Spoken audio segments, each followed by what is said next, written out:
Welcome back, elementary avid tutors.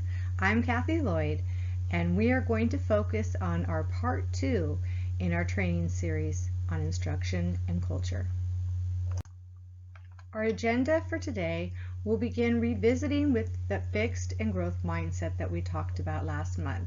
We also will move on to making some connections with growth mindset statements. Then we'll revisit the powerful questions we talked about to support student learning and make some connections to Costa's levels of thinking. Let's begin by reviewing what we talked about last time. We discussed the power of growth mindset within the classroom, and we compared growth mindset versus a fixed mindset, where growth mindset is that opportunity to grow and to add on to our learning, and that fixed mindset is that predetermined that I'm either good at it or I'm not, or I've got it already. Now let's add a tool to your toolbox. Within the classroom, continuing on with that journey of building that growth mindset can be done by creating growth mindset statements with the students.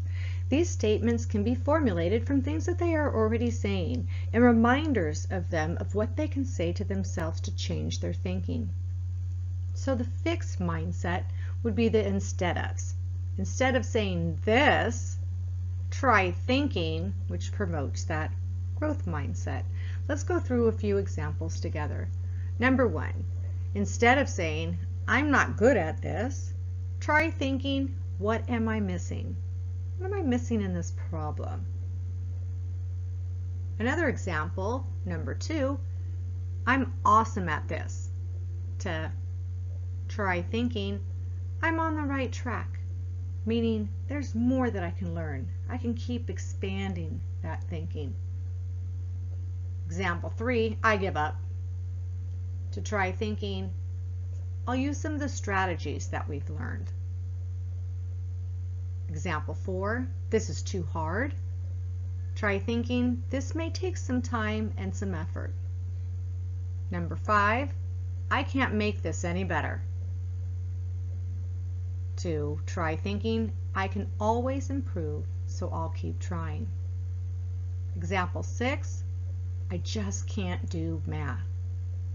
To perhaps, I'm going to train my brain in math. 7, I made a mistake. To try thinking, mistakes help me learn better.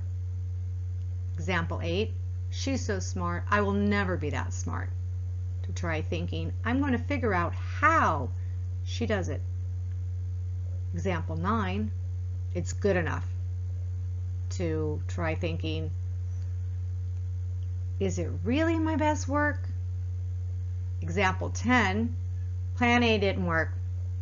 To good thing the alphabet has 25 more letters. These are just examples of ways you can take what they're already saying and show them how that may be creating that fixed mindset, that just stopping from us expanding and going even deeper with our learning. And that we always have that opportunity for a growth mindset in everything we do, things we do well and things that we struggle in. Last month, in part 1 of our series, we talked about 5 powerful questions that will help you as tutors working with the students in the class that you are assigned.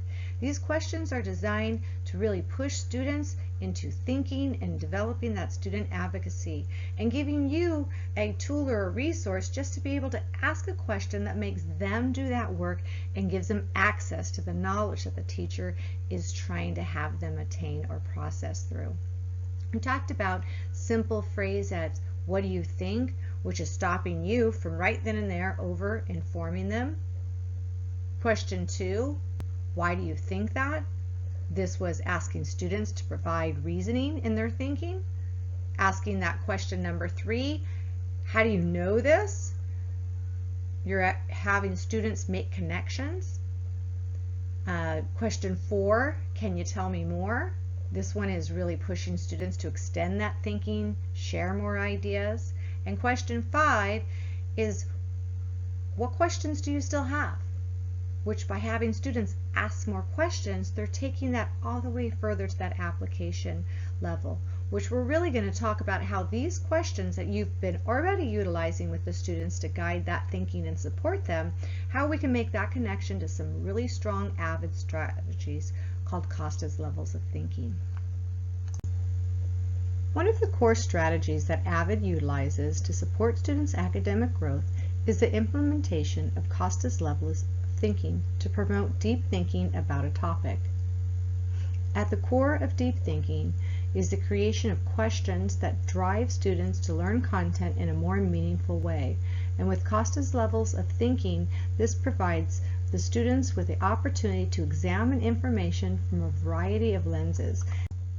Understanding Costa's levels of thinking and questioning will help you guide the students as they're interacting with their content. I want you to think of this as a traffic signal. In the traffic signal, when you come across that green light, it's just go, right? When you get to the yellow, you're going to slow down. And when you get to that red, you stop. And sometimes you might be there for a while. So let's keep that in our mindset as we go through each level, and that may help you kind of see the difference between the levels. So in a level 1, you're gathering or recalling that information. This is specific information that can be found directly in the text. Students are just copying the information, writing it down, or they just got done watching the math lesson with the teacher and they're recalling information. So we're gonna use the example of right there in the book. Level 2 is the processing of information. So you're slowing down a little bit. This is going to take a little bit more time. These answers are implied in the text by finding that information in several different places. It can be on multiple pages within the same text. It could be looking at information in a science text and then reading information in an article and then taking those two pieces of information together, bringing it to their brain to make some connection. A level 3 is that application of information, and that's where you just stop. This is going to take a while. More time is going to be spent here. Here, it requires our students to explore beyond what they already know while building on to what they have learned. So we're going to use the example of the book. You're grabbing all that information, gathering it together, taking it to the brain, that processing, making those connections, and then bringing it even further to heart. Personal experience, making a connection to real world. How can they apply this to another area in either life or another content area? So what type of experiences or connections that they can make that personally impact them? In the next few slides, we're going to really jump into each level. We're going to talk about two things. We're going to talk about what the students are doing at that level, and then we're going to talk about how you can help students with that level. So let's look at the first one of gather and recall. So at this level, students are accessing definitions from the textbook, principles or concepts, and from that short and long-term memory.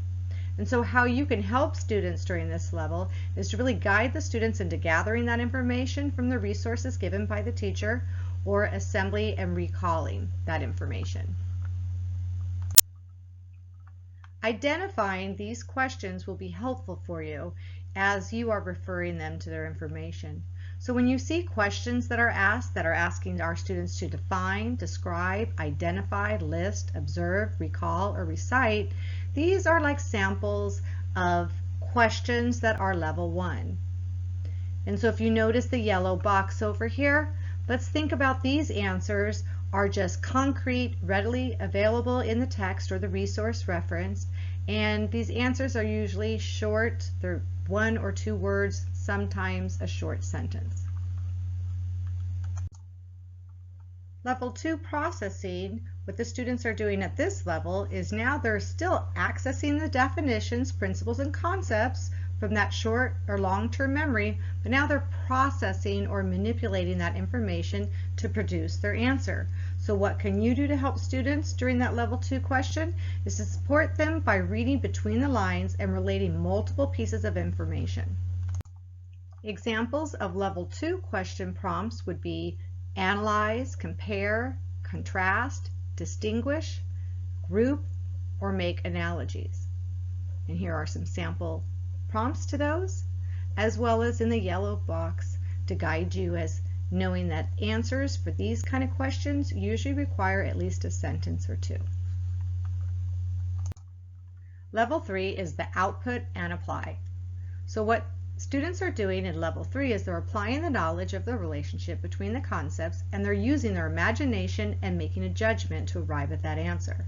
So how you can help students with level 3 questions is to support them in forming an opinion, making a prediction, and generalization of concepts, and then backing that up with evidence. When trying to identify our level 3 questions, these are questions that are going to ask students to apply, evaluate, forecast, generalize, hypothesize, or speculate. And so for students to answer these questions, their answers are going to tend to be longer, ranging from multiple sentences and in some cases even paragraphs. Okay, so let's tie it all back together here. CASA's levels of thinking, once again, is that gathering, that processing, and applying. We know the action verbs that are going to help guide you so that you can guide the students to that level of thinking that's required for the task.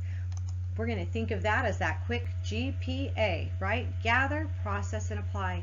We also want to tie in the growth mindset and remembering that continuing pushing our students to have that growth mindset can be as easy as taking that fixed mindset statement and saying, instead of saying this, try thinking that.